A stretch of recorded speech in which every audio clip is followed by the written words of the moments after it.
Okay, so so this talk is going to be about the weighted tree augmentation problem, and I'm going to present some joint work together with Rico and Susan. And so let me start by introducing the weighted tree augmentation problem. So in this problem, the input is we're given a tree, G, with vertices and edges. This is our tree. And then you're also given some extra edges that we will call the links in order to distinguish them from the edges of the tree G. So this is just going to be any kind of extra edges. And these links come together with non-negative weights. We have some weight function. So this is how the problem looks like. So maybe like the link could be, let's see, something like this.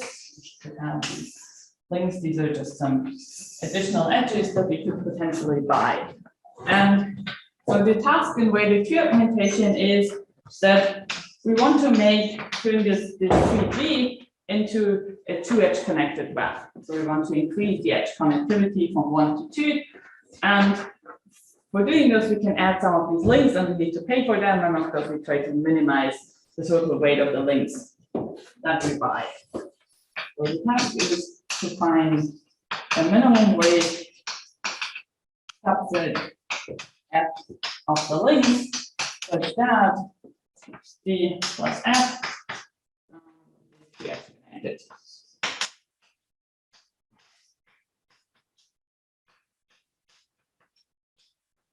And let me just mention that this problem is a bit more general as what it might seem here. So we made like this assumption that our initial tree that we are trying to augment is just like really our initial graph of the tree might seem very special, but in fact, we could also have G being any arbitrary connected graph. And if we want to turn that one into a two-edge connected graph, we can upfront just contract all the two-edge connected components. So the assumption that the initial graph G is a tree is then without loss of generality. So this is one of the most basic connectivity augmentation problems. And let me now give you just some slightly different perspective on this problem. Namely, that we can view this weighted tree augmentation problem as a kind of covering problem, because this is typically very useful when designing algorithms for this problem. So let's think about what we're actually trying to achieve. So we want to, in the end, obtain a two-edge connected graph. And we have a one-edge connected graph. So really what we need to make sure is that every cut in our graph in the end contains at least two edges. And so the cuts we are really interested in or worried about are those cuts that only contain a single edge of the tree G. So kind of, we can think of weighted tree augmentation as a problem of finding a set of links that cover all these one cuts of the tree G. And so in this sense, we can view this as a covering problem. So this is equivalent to say we want to cover the one cut of the tree G, but these are really just like the edges of the tree G by links. So we want to cover E by links. And now the question is like, probably here a link covers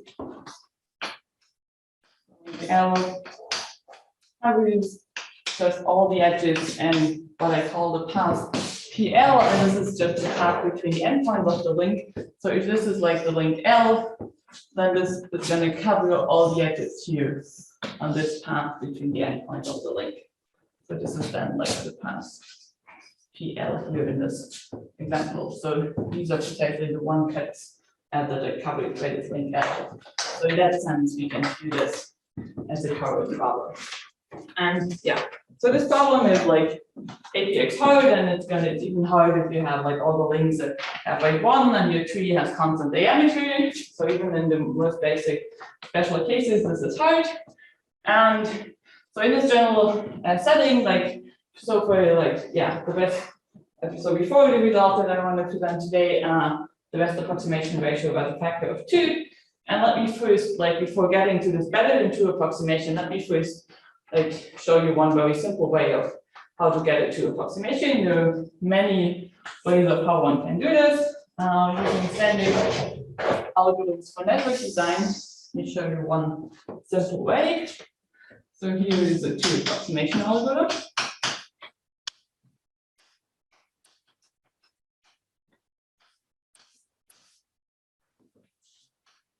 And so this algorithm starts by first picking an arbitrary root vertex or a tree. So maybe here we have the root of our tree.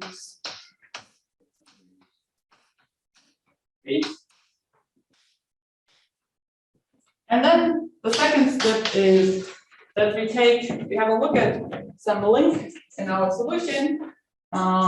Maybe let's look at this link here. This is some link L in our instance. And every such link we will split into 2 links. Namely, which is what we call like uplinks. So the way the splitting works is that you look at like this vertex here, which is what we call the apex of the link L. This is just like the lowest common ancestor of the 2 endpoints of the link L here. And then we replace this by these 2 links here. Now these 2 links, one thing that's important here, these 2 links together, they cover exactly the same edges as the original link L. So the second step is to split the link L into 2 links, and for these yellow links, I will refer to these links as uplinks, and uplink just means that one of the endpoints of the link, in this case, this apex vertex here, is an ancestor of the other endpoint of the yellow link in the tree. This is going to be the case here, and these new uplinks will just get the same weight as the original link. And now why am I doing this splitting into uplinks? So the reason is that now after I've done this splitting of all the links, I can actually solve the instance in polynomial time. So if my instance has only uplinks, then the problem becomes polynomial time solvable.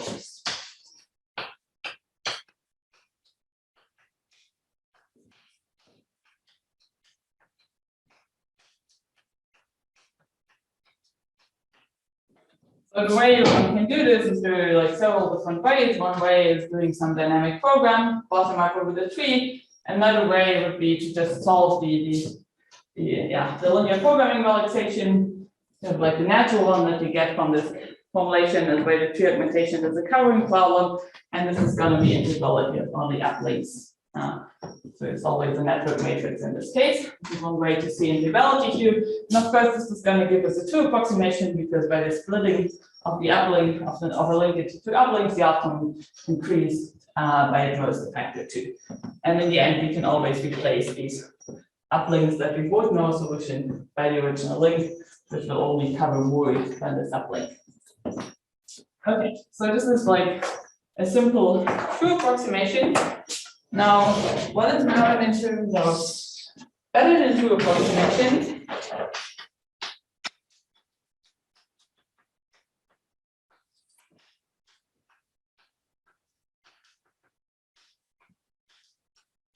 In the general case, as I mentioned before, there is nothing better known than a 2 approximation, but there are several special cases that have been studied a lot.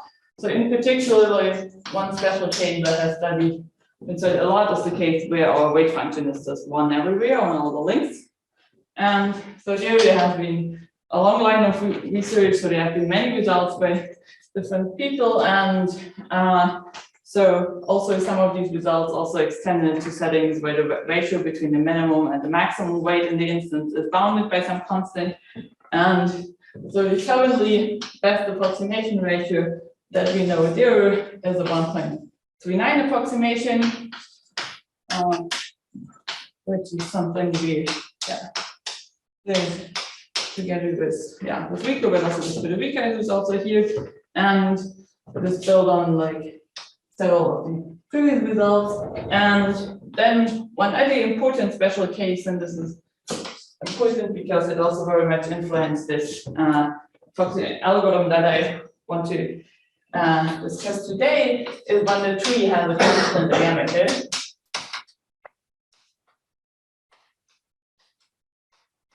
So in this setting, Cohen and Nuto gave a 1 plus ln2 approximation. So this is due to Cohen and Nuto. And so this here is slightly less than 1.7. And so the algorithm I'm going to talk about today can be seen as a generalization of this algorithm here.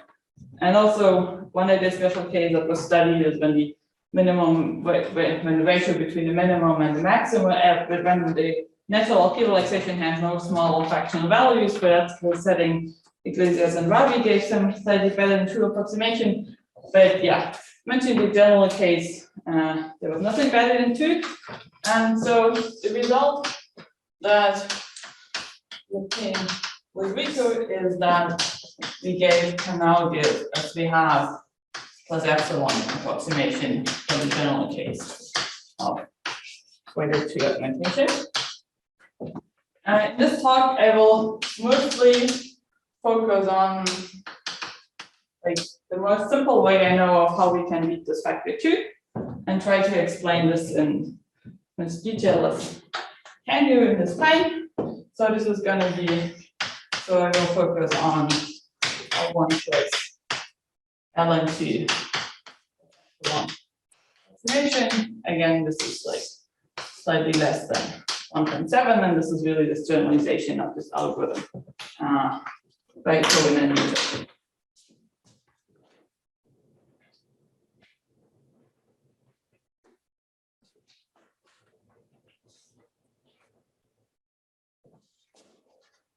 Okay, so let me now tell you what our algorithm or this 1.7 approximation does. And this algorithm is a so-called relative greedy algorithm.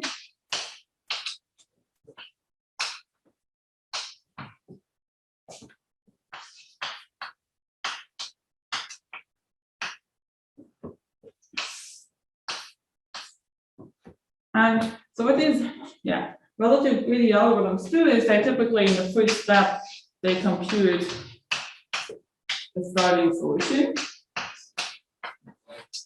The relative greedy algorithms have already been applied in applied to other problems.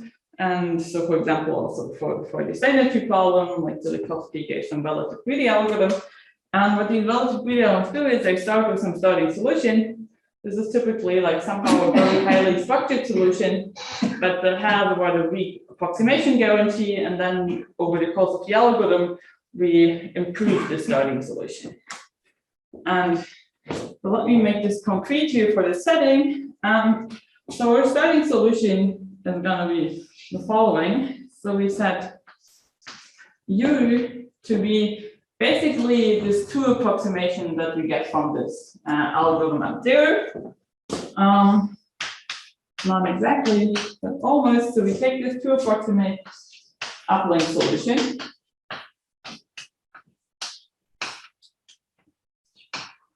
But then this is not, this is already kind of very structured. We only have uplinks in our solution, but this doesn't quite have enough structure for us.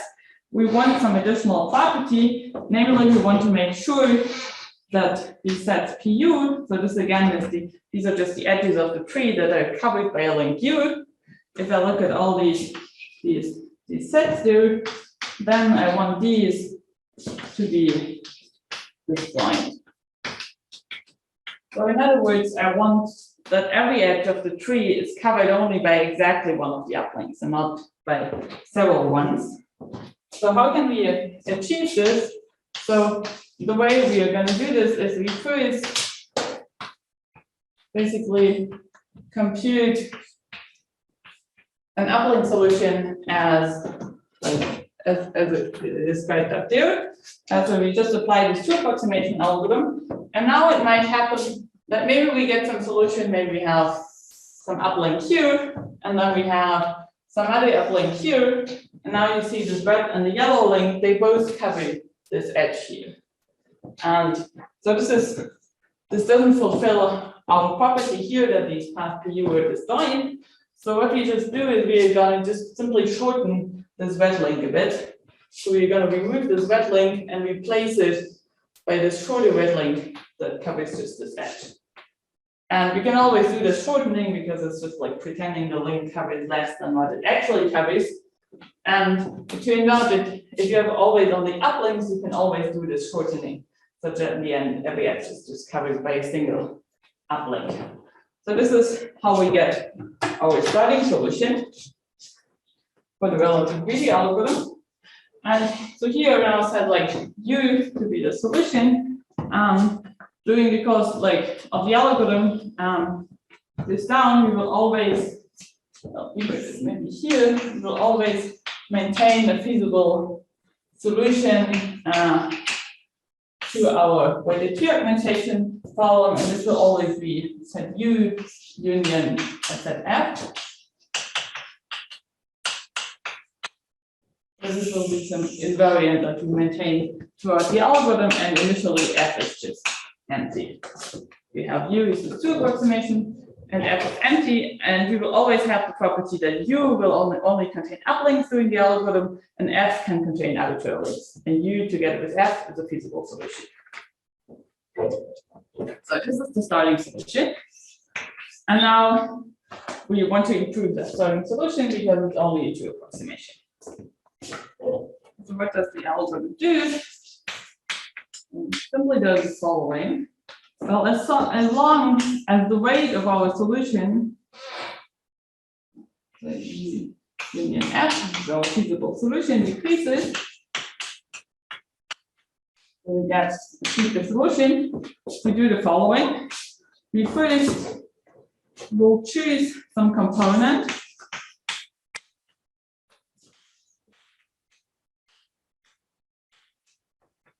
C, which is a subset of the links. Just, yeah, I will specify in a minute of how we choose this component precisely. Just think of this as some subset of the links that we might want to include in our solution. And then we are going to add this component C to our solution. And because the component C can contain arbitrary links and does not necessarily contain only uplinks, we'll add it to the set F here, and not to U.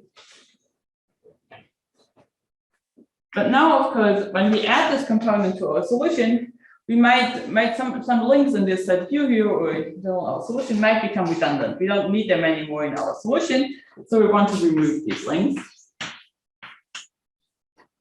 And the links that we can remove are the links that we in the set that we call the drop of our component. And this drop set here contains simply all the uplinks in U, such that everything that is covered by the link U, which is just the set PU, is also covered by the component that we add. So this is a subset of covered by our component. So this is all the edges covered by our component. This is what is covered by our uplink U. And if everything that's covered by the uplink U is also covered by our component, we clearly don't need the link U anymore if we add the component to our solution. So we remove this from the set U.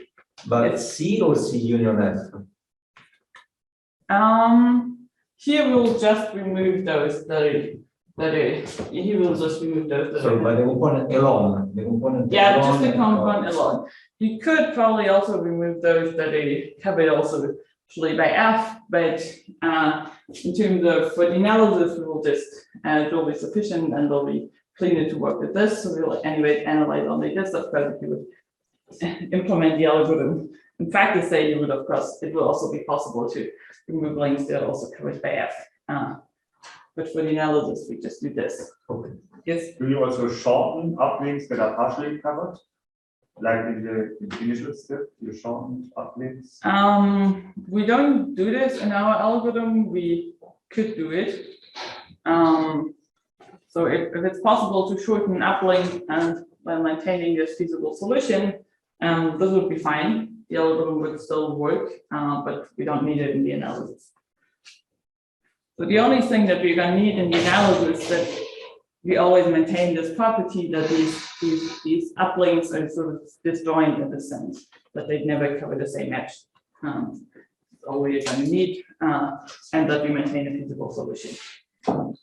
And by component, you mean a maximal connected component? I will come to that. So let me know. Yeah, come to this. Like, how do we choose this thing here? So how do we choose this component? And so a component, I will always choose C to be as what we call a case in link set that minimizes the weight of the components over the weight of the drop of this component. I will explain in a minute what case-then means here, but this class is kind of case-then components are made in such a way, this definition is made up such that we can solve this minimization problem in polynomial time. And so we choose among these possible options of case-then link sets, we'll choose a component that minimizes the ratio between the weight of the component, so the weight of what we add to our solution, over the weight of the drop, so the weight of what we can remove from our solution, to get like the best possible ratio here between what we add and what we can remove. So in this sense, this is like greedy, and this is like where the name relative greedy algorithm comes from, of course. Okay, so this is the algorithm. What it is still going to tell you is what these case-then link sets here are. So let me define those. And as mentioned, so this definition is made up to ensure that this problem here is solvable in polynomial time.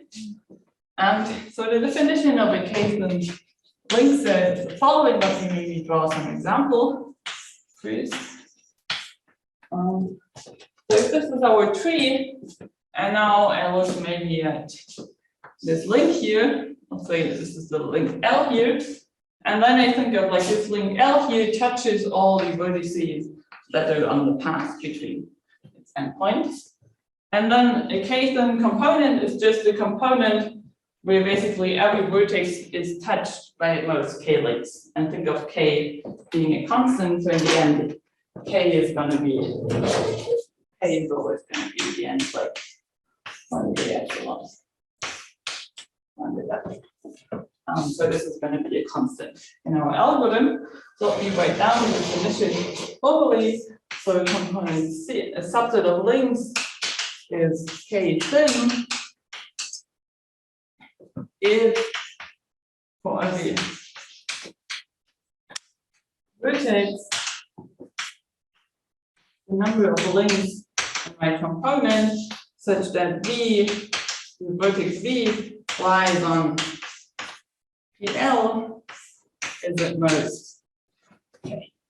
So there are at most k vertices, k links that touch every vertex. I think of a vertex as touching the links on the path between its endpoints. And the way, so why can we solve this minimization problem now in polynomial time? This can simply be done by some dynamic program.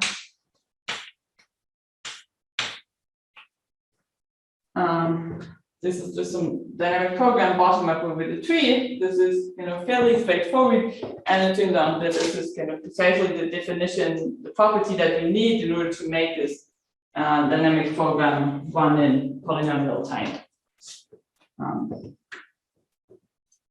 So this is where this definition is coming from. So in this talk, I don't want to talk more about this dynamic program. It's pretty standard and just bottom up over the tree.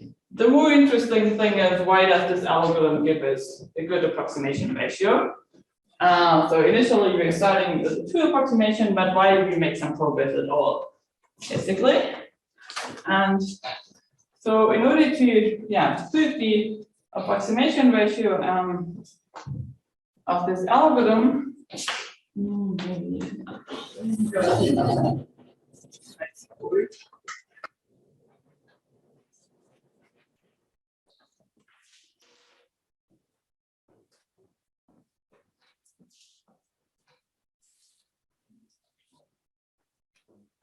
Vera, Yes. that epsilon is the same on the epsilon is the same on the two bones, right? If you like plus epsilon Yes. and the approximation, then you Yes.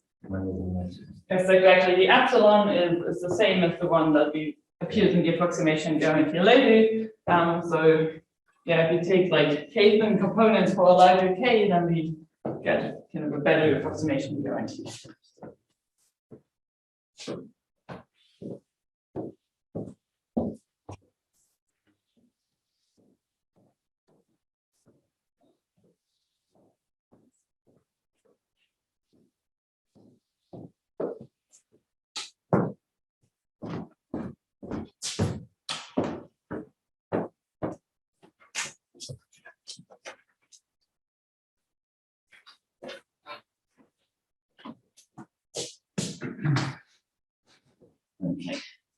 Okay, so this was the algorithm. We now want to analyze the approximation ratio of this algorithm.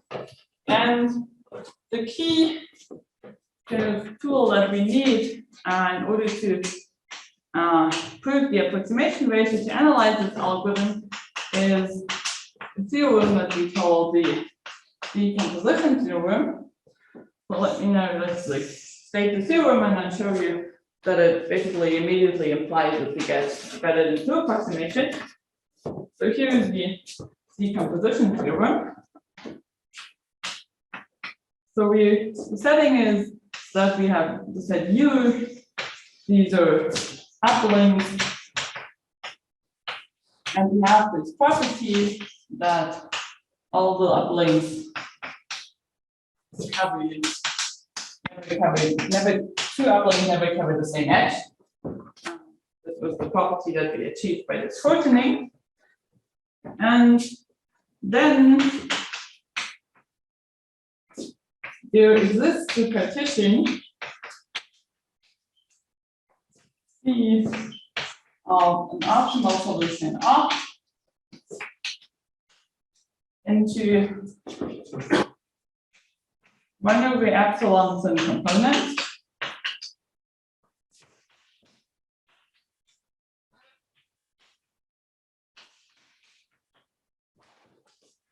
So to that, we get the following lower bound weight of the drop of these components. We're kind of interested in using these and lower bounding these drop sets of these components, because like really the part that was missing in the analysis is to show that there exist good components that we can add and where we can drop a lot compared to the weight. So we kind of want to lower bound, and these will be like candidate components, and we want to lower bound the weight of these drops.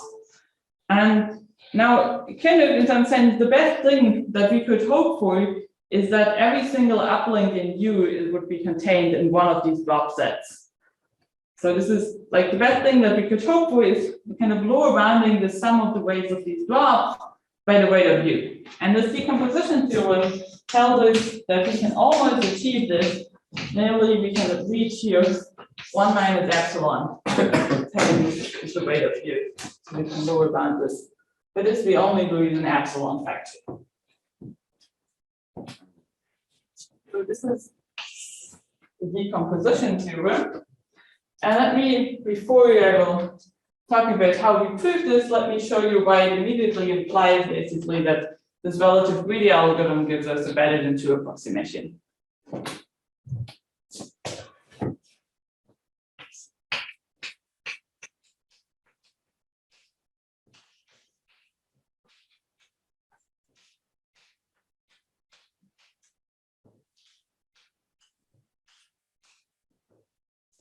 So basically what we want to show is we want to show that this ratio that we have in the relative greedy algorithm between the weight of the component and the weight of the drop that this is small, if this is like significantly less than 1, this means we make progress.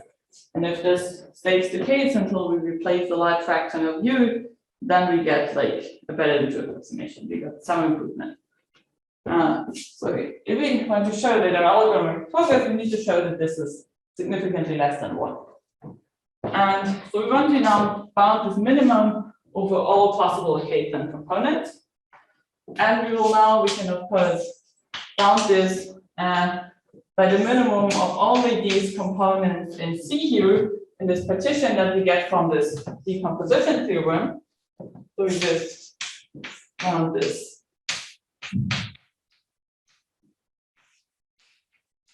We will now show that one of these components here from the decomposition theorem will be good.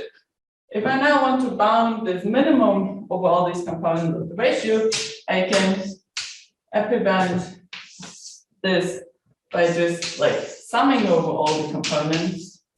So I just sum up over all the weights of the components, and I sum up over the weights of the draw of these components. So this gives me an upper bound. And now, well, the denominator here, you already see, like this is just what we bounded in the decomposition theorem. So this is going to be at least 1 minus epsilon times the weight of u. And now here, this is just the sum of all the weights of the components, but these components form a partition of R. So this is nothing but the weight of R. So this means that whole thing here is then upper bounded by the weight of R over the weight of u, and then we have this 1 minus epsilon factor here. So this tells us as long as the weight of the optimum solution is much larger, much smaller than the weight of u, we do make progress. And initially, u was only the 2 approximation. If it was already better, we are anyways happy already. Then we make significant progress. And we continue to make significant progress until we replace the large fraction of u in terms of weight. And this kind of shows immediately that you get something better than 2. You can then like calculate the approximation ratio. You can show that this indeed leads to this 1 plus ln 2 approximation, but it's hopefully kind of plausible that this gives you something better than 2, and this is like the main point here. Okay.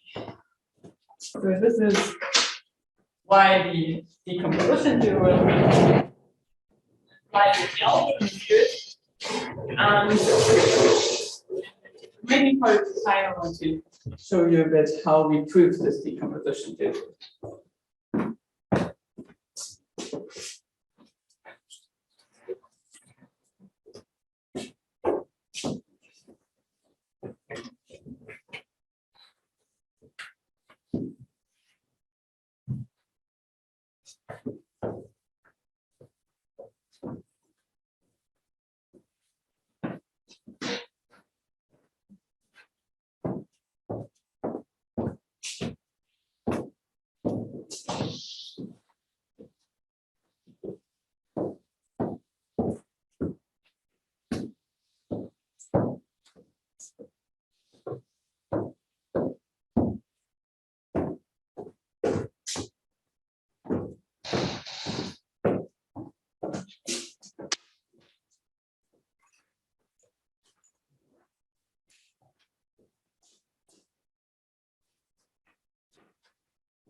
Okay, so we want to show this decomposition theorem. So we want to show that we can partition opt into components, and we want to make sure that essentially all but an epsilon fraction of the uplinks in U are part in one of these drop sets of these components.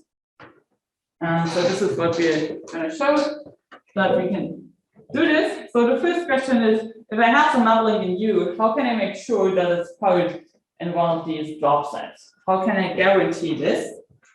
And so the first thing that we are going to do in the proof of this decomposition theorem is that for every uplink in U, we will choose some set Fu, which is a subset of op, such that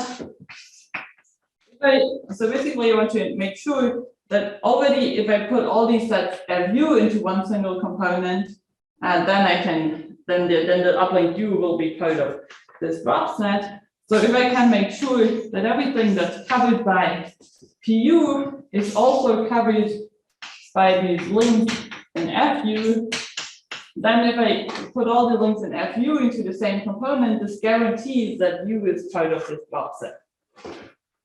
So the way this looks like is, let me maybe just draw some example. The union triple PL, right? PL, yes, thanks. PL, wait. PL, yeah. So this is everything that's covered by the links in Mu, and if this is like everything that's covered by the link U is also subset of this, what is covered by Fu, and then if I put all these into a single component, then I have to guarantee that U will be part of the drop. So the picture and it looks like as follows.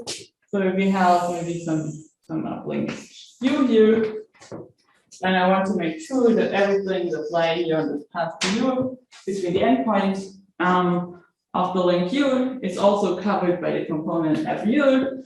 So maybe like my component could look like something like this. Fu could look something like maybe like this.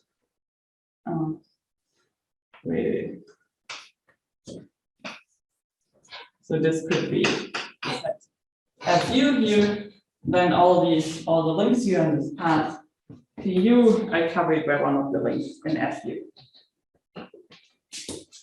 And the first thing we're going to do is fix such a covering Fu for every uplink. And then in the second step of the proof, we will choose a subset of the uplinks that we are going to ignore, basically. And we'll make sure that this is just an epsilon fraction of the uplinks. So this basically the 1 minus epsilon factor there in the decomposition theorem tells us that we are basically allowed to ignore an epsilon fraction of the uplinks as long as we make sure that all the other uplinks that are not contained in the set of links that we are ignoring are contained in one of the drop sets. And that's what we're going to do in the second step. We first fix these covering these sets of U, then we choose the uplinks that we are going to ignore. And only in the last step, we actually construct this partition above.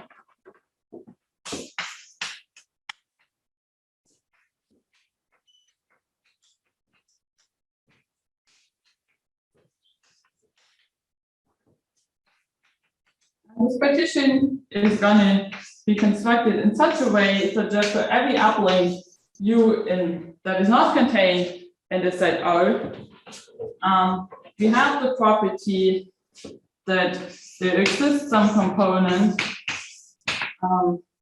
such that Fu is completely contained in this component, and this guarantees that then that U is in the drop of this component.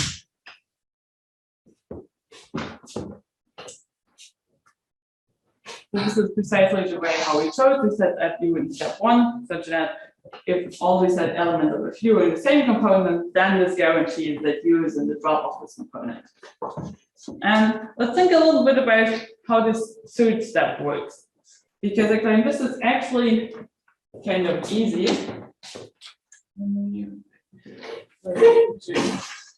Maybe here. Yes. Have you said what exactly we need on R in 2? No, I haven't really said this yet. We'll come to that. We just like, it's just more like to explain the outline and the high level steps of the proof, and I will then go into more detail of how these steps work. You do need Vega for at most epsilon Vega Q, but you need some more. Yeah, we need more because in the end, yeah, to have case-learning components in the end, we need to be careful about how we choose it that are. So let me just like, first like, before getting into how we do step 1 and step 2 precisely, and let me explain you, I claim that like, after we've done step 1 and step 2, there will be only one reasonable choice of how we can do step 3. There is not really any much to decide there. So the reason for this is basically, think of, maybe this is like, these are, let's say these are our links in off. So these are just like, links in off. And now we have these sets FU for like uplinks that are not that you're not going to ignore. And they maybe look like, maybe have here some sets, and we have here some sets, and maybe we have some other set down here. And we want to make sure that for each of these yellow sets, all the elements are part of the same component. And basically, this means that, well, all these links in this upper connected component should be part of the same component, and everything down here should be part of the same component. So the only reasonable choice of choosing components is picking this as one component and this as the other component. So really, like these components here that we choose, we can view them like as these connected components of this kind of hypergraph here. So this kind of shows that like choosing this partition in the end is like the trivial step. The difficulty, of course, is in the decomposition theorem, we need that these components that we get here, that they are caged in. And so the key part in the proof is making, in step 1 and step 2, making careful choices in order to guarantee that these components that result automatically in step 3, that they are caged in. And this is like the key part. And in order to get this, we will construct some auxiliary graph that has these links and off as vertices, like similar to this kind of hypergraph I drew here.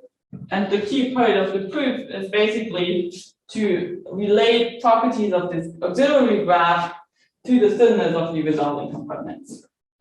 This is like on a very high level. What happens?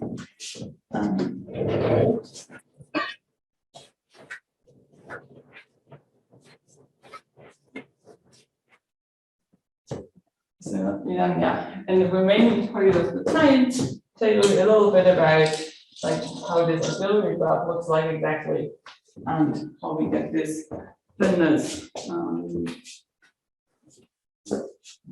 Can you leave the table? Can you leave the? Yeah. This.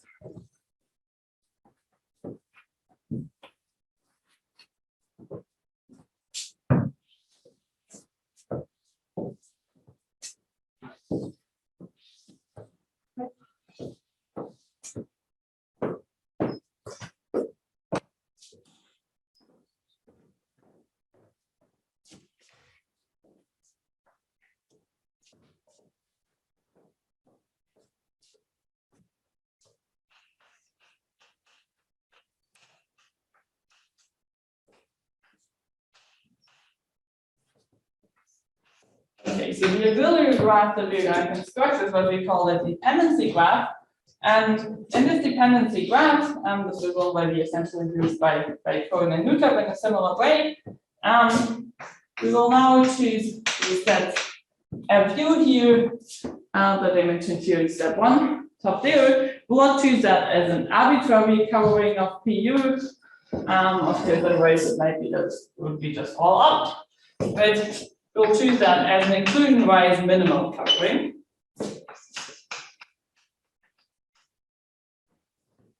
And then, so the dependency graph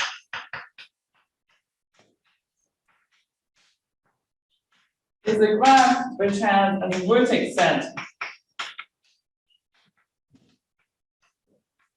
This is just going to be opt. And then for the arc set, we are going to make use of these minimal coverings. Go to that example up here. In this example, this is the minimal covering, and here's like, for example, this. I cannot drop this red link here because there's some edge covered on this one. The same for this one, and the same also for the last one. So this is an inclusion rate minimal covering. And if we have such an inclusion rate minimal covering, you can kind of see already from this picture here that these links in this inclusion rate minimal covering have a natural order. So I would say this is like the first link, this covers some stuff that is closest to the root, and then this is like the second link, and this is like the third link, L3. And in the dependency graph, I'm going to represent this covering LU here by a path with links L1, L2, and L3, and this is going to be a directed path.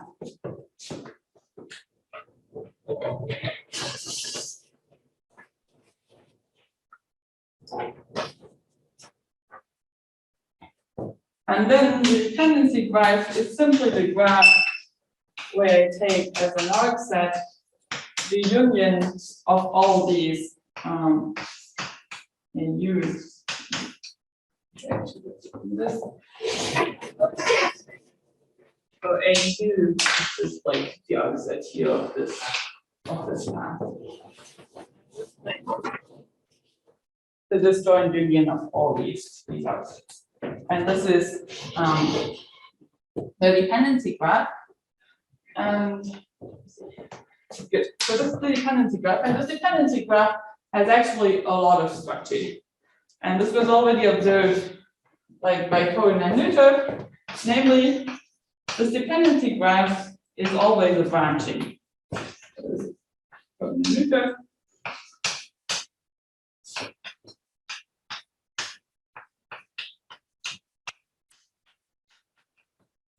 Excuse me, Vera, Yes. one question. The node set is? The node set is, are just the links Is in all. the links in all. So, Yes. But in the picture, the links in all are the red ones, right? Yes. And you. Okay. So I sorry. take all these links. The red ones are on and then yeah. I draw these arcs between them in the order where they appear in this covering here. So this is the dependency graph.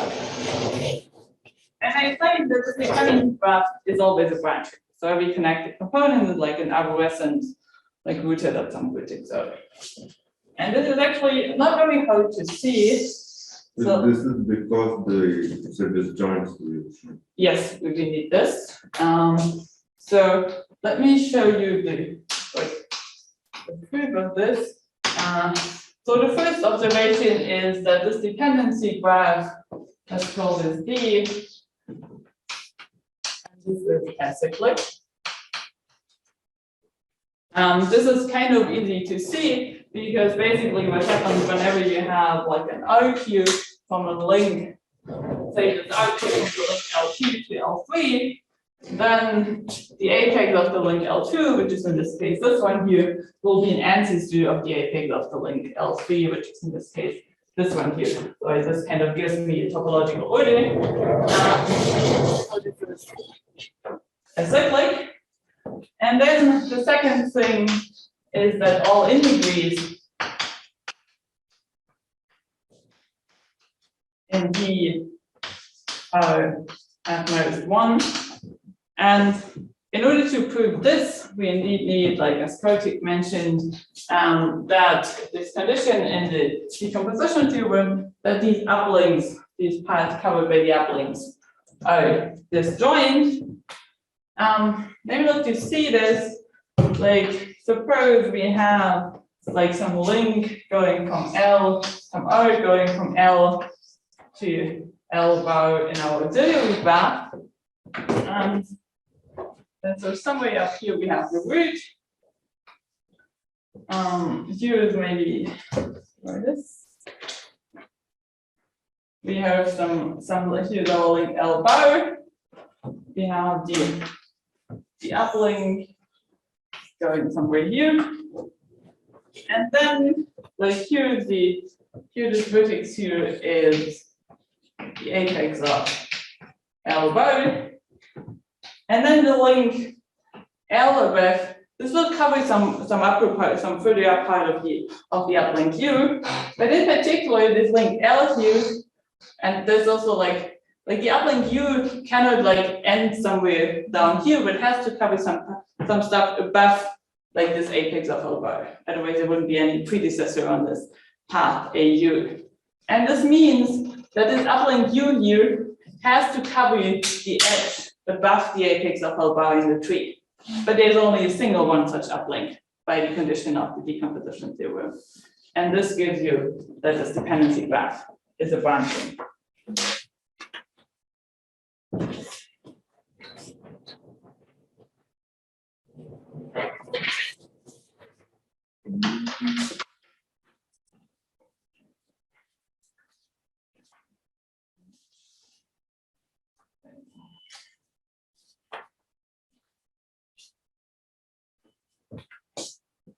Let me finally tell you a little bit about how we now relate k-thinness together with this properties of this dependency graph.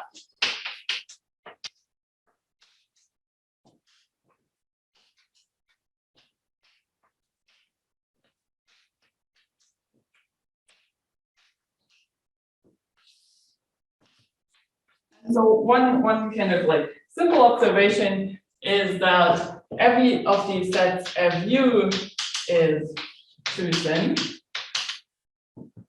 So only every vertex will be only touched by two of these links here in FU, and this basically follows from the minimality of this covering FU.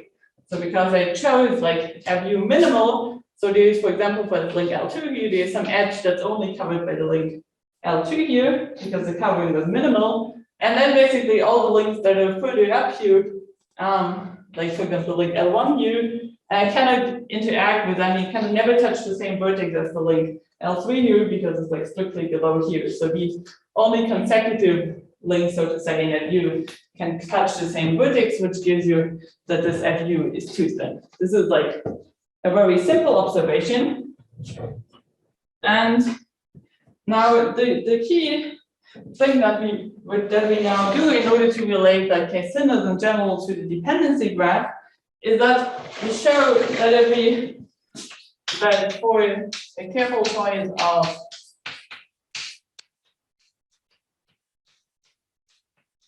FU, precisely what that means is we somehow choose the topmost link in this covering in such a way that its apex is as far as possible away from the root. This one can show that if you do make this careful choice of FU, then we have the property that if V lies on PL and PL bar, so if a vertex is touched by both the link L and the link L bar, then either of one of the following things happened. Either L and L bar are different connected components,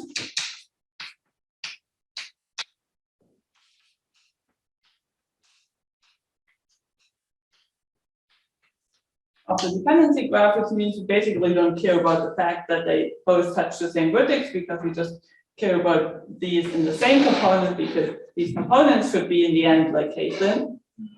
Or the second thing would be that L and L bar have an ancestry relation.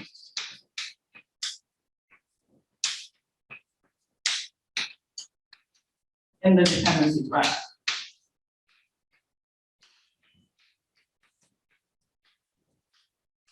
It means so L will be an ancestor of L bar or the other way around. And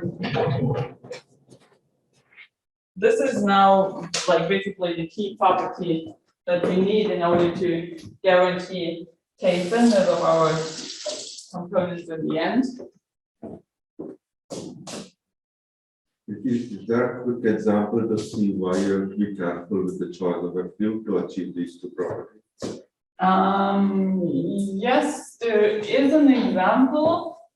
So there's actually an example that even shows that if you have like, you can even show that if you don't make this choice of a view carefully in step one there, and just in the general outline, if you just perform this outline and don't choose the view carefully, just as a minimal covering, you cannot get step 3 done.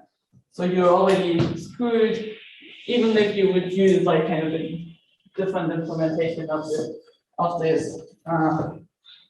The strategy can already be a mistake here. So you can show that you cannot not only not get this property, but you can even like fail. You would even fail there. So we have some example for this, like also in the paper. But we maybe now is like use the remaining minutes to show you why this implies the decomposition theorem. So if we have this property. Yeah, just can you remind what the careful choice was? Was it just that the like first the apex of the path was as far away from the root as possible? Was that what you said? Yeah. So it's that like the apex of the first vertex here, this L1 thing is as far away from the root as possible. It's not going to be important now.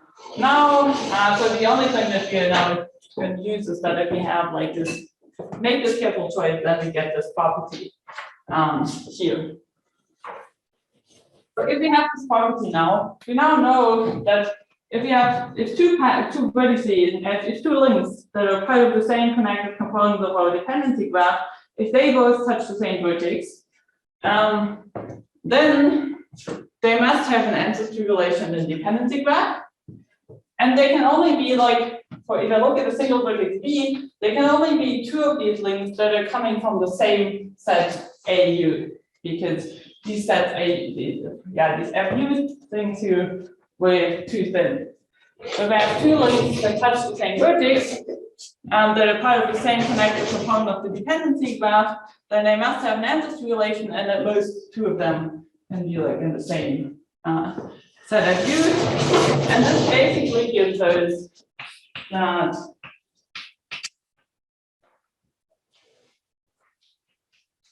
if every path dependency graph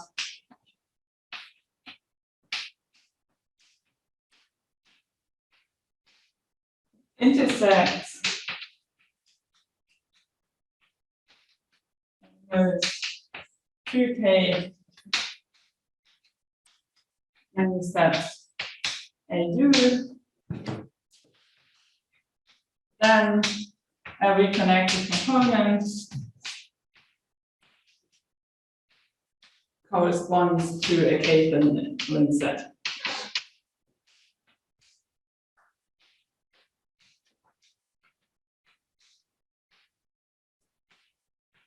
Again, all the vertices, all the paths that touch the same vertex must lie on a single path in the dependency graph by this property occurred, and at most two of them. Sorry, what is AU? AU is this path here. All the edges coming from the same uplink, basically. All the edges. And all of these links on this path with vertex at FU and arcs at AU, there can be only two of them that touch like the same vertex. This is because these FU sets are k-thin. But this is basically the property that we get here. And this property is now basically immediately implies the decomposition theorem, because if we have like these paths AU, so this is maybe one of these paths AU, and we have some other paths corresponding to another uplink. Maybe one more here. And one path here. So different colors here should be the different paths AU corresponding to the different uplinks. Then what we can simply do is let's just start with the root and label these paths. Okay, this is like gets label 1. The next part here will get label 2.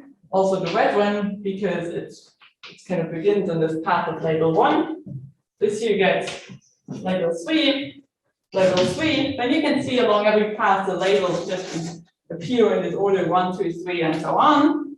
So what we can then simply do is, in order to choose the set out here of uplinks that we're going to ignore, we just sample a random offset and then just delete every 2K's path along this. So we delete basically all the every 2K's path here, or every 2K's label, and this ensures then, because we deleted every 2K's label, the remaining path will have lengths at most 2K, and this means that we correspond to a case-in link set. And of course, every arc got just deleted with probability 1 over 2K, and this is why we get this property that we wanted to have. Yeah, and so this gives us how we choose R, and this then kind of applies the decomposition theorem there. And so let me maybe stop here. And so this was this like ln4 plus 2, 1 plus ln2 approximation, which is a bit less than 1.7. In a later paper, you improved this to 1.5 plus epsilon, again using this decomposition theorem, but using a more involved algorithm than this relative greedy algorithm. And yeah, so just to mention some open question, I think some interesting questions here to generalize these results to the more general weighted connectivity augmentation problem, where we want to increase the edge connectivity of an arbitrary k-edge connected graph to k plus 1 edge connected. So this is a generalization. Another interesting generalization would be the weighted 2-edge connected spanning subgraph problem. So also there, this tree augmentation is a special case, and nothing better than the 2 approximation is known at the moment. And there are many will be like problems which we'll also hear something about in the next session after the coffee break. So maybe let me just stop here. Thank you.